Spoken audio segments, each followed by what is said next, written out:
wabarakatuh. Apa kabar nih anak-anak ustazah pada pertemuan kali ini? Semoga antum dalam keadaan sehat. Untuk materi kita pada pertemuan kali ini yaitu mengenai kondisi benua Asia. Sebelum kita belajar, alangkah baiknya kita membaca doa terlebih dahulu. Bismillahirrahmanirrahim. Rabbi shrahli sadri wa yassirli amri wahlul 'uqdatam min lisani yafqahul qawli. Rabbil zidni ilman warzuqni fahman wa amalan sholihan. Nah, tujuan dari pembelajaran kali ini yaitu yang pertama, antum harus mengetahui letak, luas, dan batas wilayah dari benua Asia ini.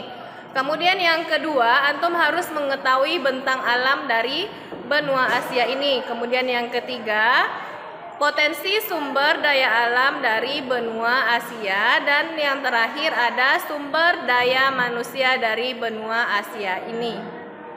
Kita masuk pada penjelasannya, di mana kondisi geografis benua Asia, di mana kondisi setiap benua dan samudra itu pasti berbeda-beda tergantung posisi geografisnya di muka bumi. Kemudian kita masuk yang poin pertama, yaitu ada luas dari benua Asia ini, di mana luasnya sekitar 44.579.000 km persegi. Kemudian berdasarkan letak astronomisnya, benua Asia ini terletak di 77 derajat lintang utara sampai 11 derajat lintang selatan dan 26 derajat bujur timur sampai 169 derajat bujur timur. Nah, itu adalah letak dan luas dari benua Asia ini. Nah, kita lihat bentang alam yang ada di benua Asia ini. Bentang alam yang terdapat di benua Asia yaitu ada dataran tinggi, kemudian ada beberapa pegunungan yang terdapat di benua Asia ini.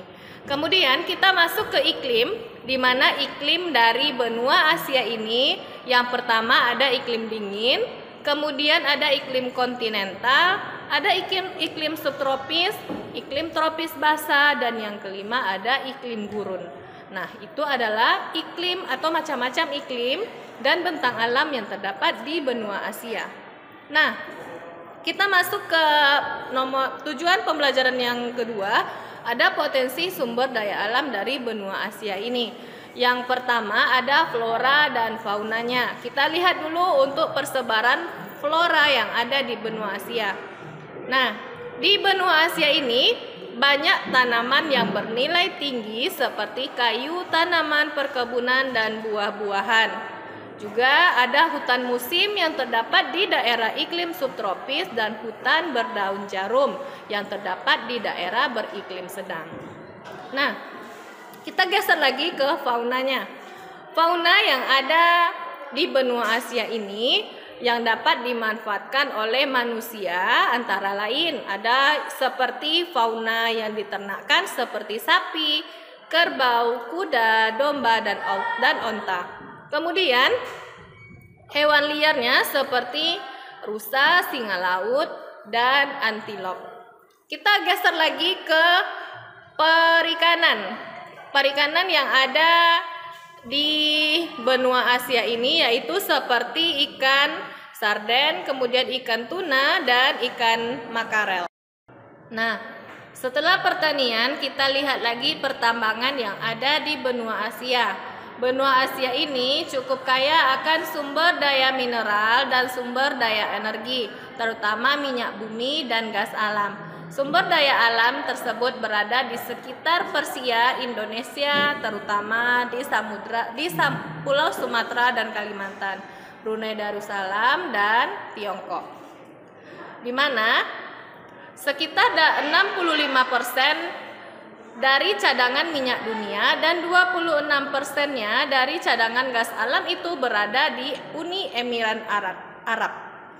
Kawasan Asia Barat cukup miskin dengan mineral logam, kecuali Turki yang menjadi produsen kronium utama. Sumber daya mineral logam lain di Asia ini yakni timah di Malaysia dan Indonesia, biji besi dan mangan di India, dan boksit di India. Nah, itu adalah beberapa hasil tambang yang ada di benua Asia.